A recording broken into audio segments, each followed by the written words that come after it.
Hello friends, welcome to C S centre. देखिए, हम governor का टॉपिक जो होती है ऑफिस ऑफ गवर्नर, उसका हम एक वीडियो बनाए हैं और आज ये पार्ट 2 बनाने जा रहे हैं। आज हम जो डिस्कस करने जा रहे हैं ना, ये थोड़ा सा कॉम्प्रहेंसिव तरीके से होगा। मतलब ये है कि कंपैरिजन करेंगे। जैसे कि हमने कहा था कि इंडिया में पार्लियामेंट्री फॉर्म ऑफ गवर्नमेंट होती है। क्या बोल रहे थे? Parliamentary form of governance, parliamentary form of government, right. उसमें क्या होता है कि जो एग्जीक्यूटिव हेड होता है वो सेंट्रल लेवल पे प्रेसिडेंट होते हैं और स्टेट लेवल पे गवर्नर होते हैं, राइट। यहाँ पे हम डिस्कस ये करेंगे कि जो प्रेसिडेंट होता है और गवर्नर होते हैं, इनमें डिफरेंसेस क्या क्या होते हैं और ये किस तरह से एक दूसरे से कॉमन होते हैं, राइट।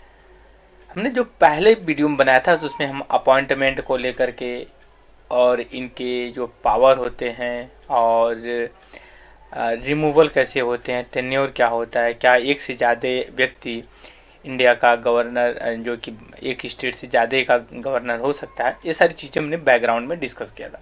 आज जो थोड़ा सा कॉम्प्लिकेटेड होगा, बट कॉम्प्लिकेटेड ना हो इसके लिए मैं थोड़ा सा एक बैकग्राउंड लेकर के आपके साथ मैं डिस्कस कर रहा हूँ, ठीक है। देखिए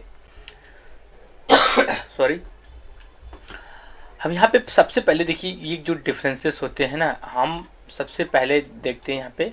ये जो वीटो पावर है, ये जो वीटो पावर है, वीटो पावर को हम समझेंगे कि वीटो पावर होती क्या है। और दूसरा जो हम डिफरेंसेस समझेंगे उस पे जो बिल होती है ना, उस पे इनके डिसीजन को लेकर, जैसे ऑर्डिनेंस होता है, हम डिस्कस करेंगे बैकग्राउंड के साथ। एक और वीडियो बनाएंगे कि वीटो क्या होता है और ऑर्डिनेंस क्या होता है।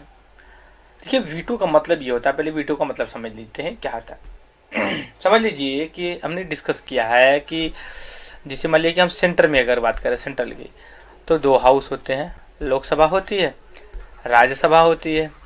दोनों एक बिल को पास करते हैं, ठीक है, पास करते हैं और उसको कहाँ पे सेंड करते हैं? ऑफिस ऑफ प्रेसिडेंट के पास। अगर स्टेट लेवल की होती है ना, जब स्टेट लेवल का होता है तो वो गवर्नर के पास भेजते हैं, राइट। तो इनके पास जो पावर होती है ना, तो जैसे इसके लिए 11 111 के लिए और इसके लिए 200, ठीक है, ये आर्टिकल में, राइट।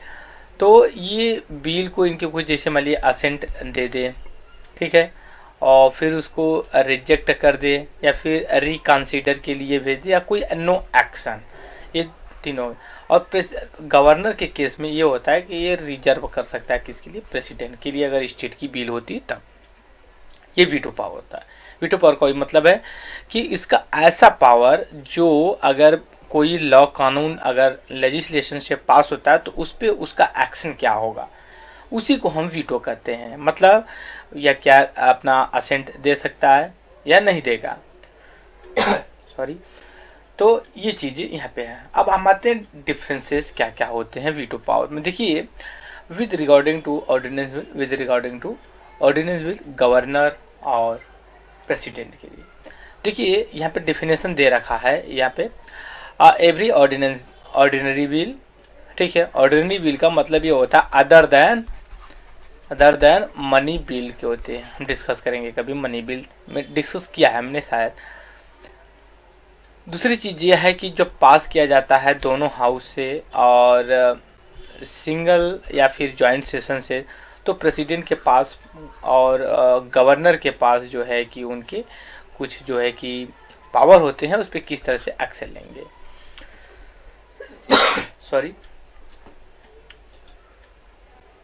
कि किस तरह के एक्शन ले सकते हैं। देखिए, जब हम ऑफिस ऑफ प्रेसिडेंट के केस में लेते हैं ना, तो 3 केसेस निकल के आते हैं। आर्टिकल 11(1) मतलब 111, वो अपना असेंट दे दे और ये बिल जो है कि क्या बन जाएगी? एक्ट बन जाएगा। दूसरी चीज, ये विद होल्ड कर ले his assent bill then end and does not become act. अब अगर अब होल्ड कर लिया, कोई एक्शन नहीं लिया, तो क्या होगा? बिल खत्म हो जाएगी और एक्ट नहीं बनेगा, राइट। तीसरा जो इसके पास ऑप्शन है वो रिटर्न कर दे, राइट। क्या करे?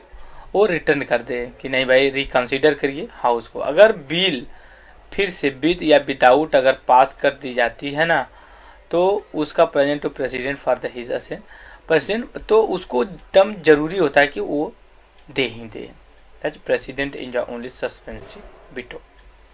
तो ये 3 चीज़ें प्रेसिडेंट के पास होती हैं। दूसरी चीज़ ये होती है कि जब हम गवर्नर की बात करते हैं ना, तो उसके पास 4 अल्टरनेटिव, 3 तो ये अल्टरनेटिव इसका है ही, जैसे 3 है यहाँ पे, ये 2 3 वो यहाँ पे भी है उसके लिए। लेकिन जो चौथा बनता है ना, अगर हम यहाँ पे बात करें भी आगे देखेंगे, तो वो रिजर्व कर सकता है। रिजर्व किसके लिए? प्रेसिडेंट के लिए कर सकता है, राइट। तो ये चीज़ें गवर्नर के पास एक ज़्यादा होती है। रिजर्व बिल देखिए यहाँ पे है, reserve bill for reconsider when, ये बिल देखिए, अगर बिल एक जब स्टेट का अगर रिजर्व कर दिया जाता है गवर्नर के द्वारा प्रेसिडेंट के लिए, तो उस पर भी कुछ कंडीशंस होते हैं कि प्रेसिडेंट अब क्या करेगा। वो असेंट दे दे फिर वही 3 चीज़ें, या फिर विद होल्ड कर दे, रिटर्न कर दे, या कोई एक्शन ना ले। सेम चीज़ें होती हैं जो है कि आपका प्रेसिडेंट के रिलेशन में जब गवर्नर अपना रिटर्न वो रिजर्व कर देता है बिल। दूसरी चीज़ अब देखिए, जो अगला कंडीशन है हमारा ऑर्डिनरी ऑर्डिनेंस। ऑर्डिनेंस इसका डिफरेंसेस समझने से पहले हम ऑर्डिनेंस देखिए। देखिए क्या होता है, एक सेकेंड, थोड़ा सा ऑर्डिनेंस के बारे में देखते क्या है। देखिए जिसे हमने पहले डिस्कस किया है कि एक हाउस अगर होती है, जो ना जो हाउस होता है वो स्टेट में भी हो सकता है, सेंट्रल में भी हो सकता है, राइट। तो ये भी 2 हाउस का हो सकता है, ये तो होती हैं। सेंटर का हम यहाँ पे लेते हैं, अगर लोकसभा और राज्यसभा अगर ये वर्किंग है, वर्किंग मतलब इन द सेशन चल रहा है इनका, राइट। जब ये सेशन चल रहा है तो बिल लाया जाएगा और पास किया जाएगा और सेंड किया जाएगा किसके पास? आपका जो है कि प्रेसिडेंट के पास। वो असेंट देगा अपना और बिल क्या होगी? एक्ट बन जाएगा। लेकिन सपोज करिए कि ये अब ऐसा तो है नहीं कि पूरे 12 महीने बैठे होते हैं, बीच बीच में क्या इनका 3 सेशन होता है, लेकिन कॉन्स्टिट्यूशन के हिसाब से 2 होना चाहिए, 6 महीने पे जो कि मिलते रहें, लेकिन 3 सेशन होता है। जैसे एक विंटर सेशन होता है, मानसून सेशन होता है और बजट सेशन होता है। तो जब ये मिलते हैं ना तो बिल वगैरह आते हैं। लेकिन अगर ये मान लीजिए सेशन में नहीं है एक हाउस या दोनों हाउस, अगर मान लीजिए कि राज्यसभा वर्क कर रही है लेकिन लोकसभा नहीं है, तब भी नहीं होगा, ठीक है, क्योंकि बिल तो दोनों से पास होगी ना। तो इसमें क्या होगा कि तो प्रेसिडेंट के पास और गवर्नर के पास ये पावर होता है कि एक ऑर्डिनेंस इशू कर दे। और ऑर्डिनेंस ये है कि अगर लॉ की बहुत ज़रूरी है कि बनाना है तो ऑर्डिनेंस इशू कर दे और लॉ जो कि वर्किंग करने लगेगा, ठीक है। तो ये अगर मान लीजिए कि हाउस नहीं है सेशन में और ऑर्डिनेंस पास किया जाता है, तो प्रेसिडेंट और गवर्नर के बीच में डिफरेंसेस क्या क्या होते हैं, किस तरह से ये काम करते हैं। देखिए डिफरेंसेस बहुत ज़्यादा नहीं होते हैं, और बस इतना ही डिफरेंसेस होता है कि अगर मान लीजिए कि स्टेट का जो सब्जेक्ट है, ठीक है, जो स्टेट का सब्जेक्ट है ना, उसी पे जो है कि प्रेसिडेंट गवर्नर करेगा स्टेट सब्जेक्ट पे, असेंबली से रिलेटेड, और ये जो है कि सेंटर का जो लॉ है उससे। लेकिन अगर मान लीजिए प्रेसिडेंट रूल लगा है या फिर स्टेट इमरजेंसी लगी हुई है ना अगर, तो उसमें क्या है कि आप उस समय प्रेसिडेंट ही जो कि स्टेट का भी ऑर्डिनेंस इशू कर सकता है, राइट। ये चीज़ें बेसिक डिफरेंसेस ऑर्डिनेंस को लेकर के हैं। नेक्स्ट ये है कि वो पार्लियामेंट से रिलेटेड है, बस आप यही बेसिक समझ लीजिए, ज़्यादा कुछ है नहीं।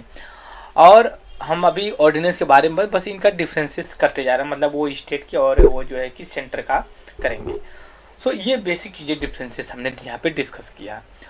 अभी हम एक और डिस्कस करेंगे बाद में कभी डिफरेंसेस मतलब कि ऑर्डिनेंस कैसे वर्क करता है, कौन से आर्टिकल से इशू किया जाता है, फिर एक वीटो करेंगे, कितने तरह के वीटो होते हैं उसको लेके। सो इस वीडियो में इतना ही, और thank you very much the discussion.